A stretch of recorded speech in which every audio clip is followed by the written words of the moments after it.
बाबल ऐसे गलिया लाल भइल बा। नया गीत आइल बा, आप सबके स्नेह प्यार बनल रहे के चाही, मगर ओकरा पहले मरले बसैया ऐसन मार हो, 3 दिन से लागल बा बुखार कि 3 दिन से लागल बा बुखार हो, अरे 3 दिन से लागल बा बुखार हो। कौन डिग्री बुखार बा हो? 103 डिग्री। बाप हो बाप, तब बुझा तब बचबू ना का, मगर पैरासीटामोल तरह के बढ़ा के दिया ही। कच्ची डेक्सोना लगा दे डॉक्टर बनी जी कि चलता दवाई लगातार हो, 3 दिन से लागल बाबू खानल बानी हम तबे मार हो, अरे पड़ल बानी हम तबे मार हो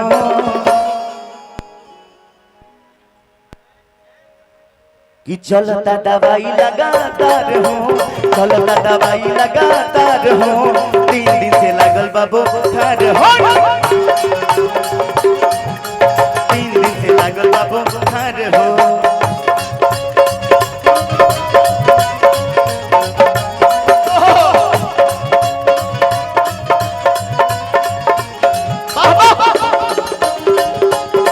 दिया नहीं के कर दिया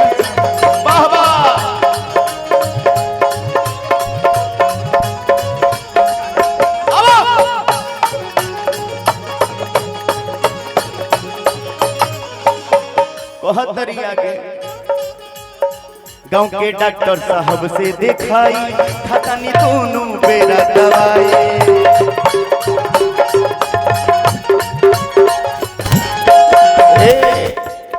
गांव के डॉक्टर साहब से दिखाई, खाता नहीं दोनों बेरा दवाई।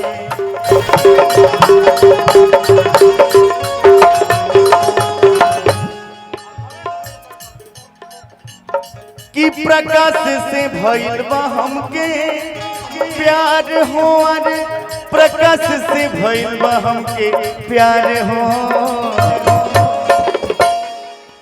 चलता दवाई लगातार हो, चलता दवाई लगातार हो, 3 दिन से लागल बा बुखार हो, अरे 3 दिन से लागल बा बुखार हो, 3 दिन से लागल बा बुखार हो, अरे 3 दिन से लागल बा बुखार हो, 3 दिन से लागल बा बुखार हो, 3 दिन से लागल बा बुखार हो, अरे 3 दिन से लागल बा बुखार हो, 3 दिन से लागल बा बुखार हो।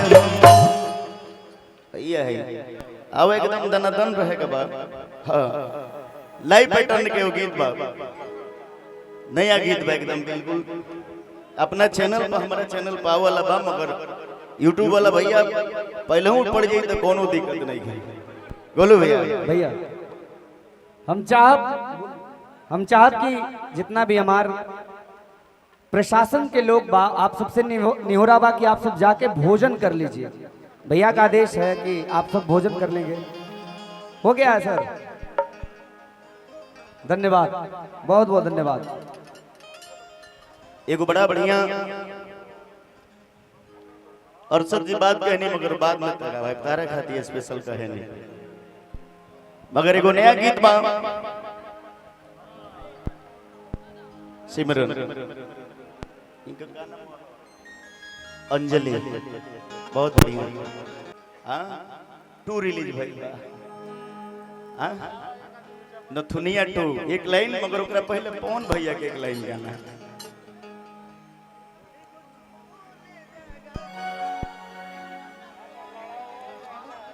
अब हो अंजलि कि जतारा राजवा चढ़ी के जहाजवा, वाह जियो ब्यास, हंसी होना मोहिनी के जाल।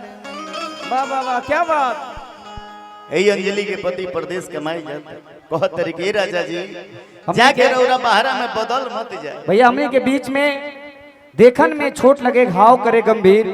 हम चाहब कि एक बार आर्यन बाबू खाती जोरदार ताली बजा के स्वागत कर दीजिए आप सब। जोरदार ताली होके के चाहिए आर्यन बाबू खाती हमने के बीच में उपस्थित होता है। लेकिन एगो कलाकार कम उम्र एगो बहुत बड़ा ख्याति, जोरदार ताली। वाह वाह। अखिलेश राय भैया, अखिलेश भैया के प्रणाम बा, आशीर्वाद के कामना।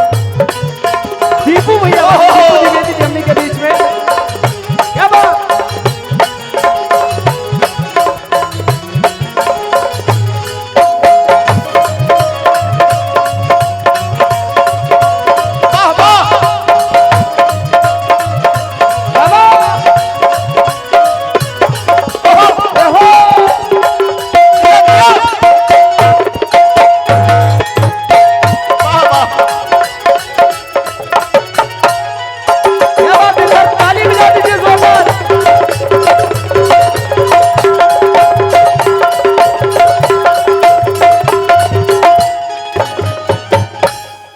देखिए वो टाइगर के बहुत इनके मुस्काने पर जौन मन कर लगी जान लुटा दी हम। आर्यन बाबू सैकड़ों फिल्म इतने कम उम्र में, तमाम गाना और महीना में 25 से 30 गो मंच। एक बार जोरदार ताली बजा के बबुआ के स्वागत करी अपना गांव में। बस एगो गीत से सेवाओं के बाद सीधे हमनी के आर्यन बाबू के सुनल जाई तनी हवा के। वाह भैया, चंदन भैया स्वागत। हाँ रवि भैया बैठाइए। कि जाता राजावा चढ़ी के जहां